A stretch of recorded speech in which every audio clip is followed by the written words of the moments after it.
President Donald Trump ਉਹਨਾਂ ਨੇ ਜਿਹੜਾ ਐਮਰਜੈਂਸੀ ਡੈਕਲੇਰੇਸ਼ਨ ਸੀ ਕੈਲੀਫੋਰਨੀਆ ਦਾ ਜਿਹੜਾ ਇੱਕ ਕੈਮੀਕਲ ਲੀਕ ਹੋਇਆ ਸੀ ਔਰੇਂਜ ਕਾਉਂਟੀ ਦੇ ਵਿੱਚ, ਉਸ ਨੂੰ ਅਪਰੂਵ ਕਰ ਦਿੱਤਾ ਹੈਗਾ। ਹਾਲਾਂਕਿ ਇਹ ਕਿਹਾ ਗਿਆ ਹੈਗਾ ਕਿ ਹੁਣ ਉਹਦਾ ਖਤਰਾ ਨਹੀਂ ਹੈਗਾ।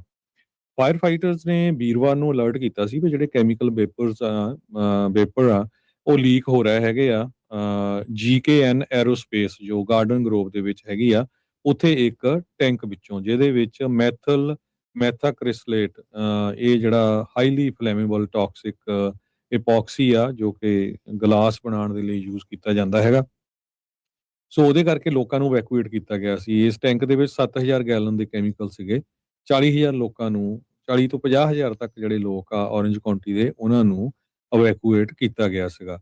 ਸੋ ਇੱਕ ਦਿਨ ਤੋਂ ਵੱਧ ਲੋਕ ਜਿਹੜੇ ਆ ਬਾਹਰ ਆਪਣੇ ਘਰਾਂ ਤੋਂ ਰਹੇ ਹੈਗੇ ਆ। ਉਸ ਤੋਂ ਬਾਅਦ ਕੈਲੀਫੋਰਨੀਆ ਦੇ ਗਵਰਨਰ ਗੈਬਨ ਨਿਊਸਮ ਨੇ state of emergency orange County ਦੇ ਲਈ ਡਿਕਲੇਅਰ ਕਰ ਦਿੱਤੀ ਸੀ ਤੇ ਨਾਲ ਦੀ ਨਾਲ ਪ੍ਰੈਜ਼ੀਡੈਂਟ ਡੋਨਲਡ ਟਰੰਪ ਉਹਨਾਂ ਨੂੰ ਬੇਨਤੀ ਕੀਤੀ ਸੀ ਵੀ ਫੈਡਰਲ ਐਮਰਜੈਂਸੀ ਡੈਕਲੇਰੇਸ਼ਨ ਵੀ ਕੀਤੀ ਜਾਵੇ।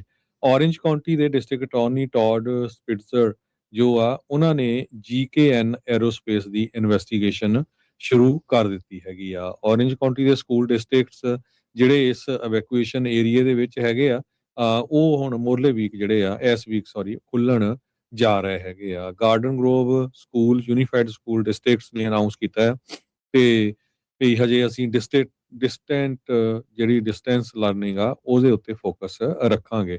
ਸੋ ਕਈ ਸਕੂਲ ਖੁੱਲਣ ਜਾ ਰਹੇ ਆ, ਕਈ ਹਜੇ ਵੀ ਬੰਦ ਹੈਗੇ ਆ। ਸੋ ਔਰੇਂਜ ਕਾਉਂਟੀ ਨੇ ਜੋ ਫਾਇਰ ਅਥਾਰਟੀ ਆ ਉਹਨਾਂ ਨੇ evacuation zone California chemical leak ਜਿੱਥੇ ਹੋਇਆ ਆ ਉਹਨੂੰ ਰੀਅਵੈਲੂਏਟ ਕੀਤਾ ਹੈ।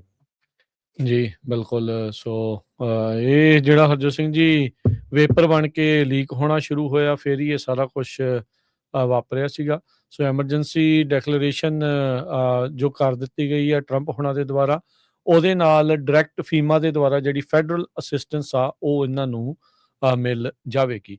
ਉਧਰ ਅਟਾਰਨੀ ਜਨਰਲ ਰੌਬ ਮੌਂਟਾ ਉਹਨਾਂ ਨੇ ਚੇਤਾਵਨੀ ਦੇ ਦਿੱਤੀ ਆ, ਕਹਿੰਦੇ ਵੀ ਗਾਰਡਨ ਗਰੋਵ ਦੇ ਵਿੱਚ ਇਸ ਕੈਮੀਕਲ ਇਨਸੀਡੈਂਟ ਤੋਂ ਬਾਅਦ ਜੇ ਕਿਸੇ ਕੰਪਨੀ ਨੇ ਪ੍ਰਾਈਸ ਗੌਜਿੰਗ ਕੀਤੀ ਤਾਂ ਅਸੀਂ ਫਿਰ ਉਹਨਾਂ ਦੇ ਖਿਲਾਫ ਐਕਸ਼ਨ ਜਿਹੜੇ ਉਹ ਲਵਾਂਗੇ। ਉਹਨਾਂ ਨੇ ਕਿਹਾ ਵੀ ਪ੍ਰਾਈਸ ਗੌਜਿੰਗ ਇਲੀਗਲ ਆ ਤੇ ਸਟੇਟ ਆਫ ਐਮਰਜੈਂਸੀ ਲਾਜ਼ ਦੇ ਅੰਡਰ ਇਹ ਇਲੀਗਲ ਬਣਦੀ ਆ ਤੇ ਇਹ ਜਿਹੜਾ ਕੰਮ ਤੁਸੀਂ ਨਾ ਕਰਿਓ।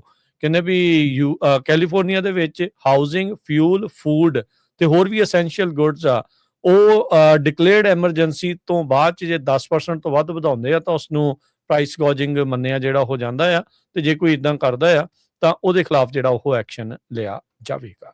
ਸੋ ਇਹਨਾਂ ਨੇ ਇੱਧਰ ਇਸ ਸੰਬੰਧ ਦੇ ਵਿੱਚ ਚੇਤਾਵਨੀ ਵੀ ਦੇ ਦਿੱਤੀ ਹੈ।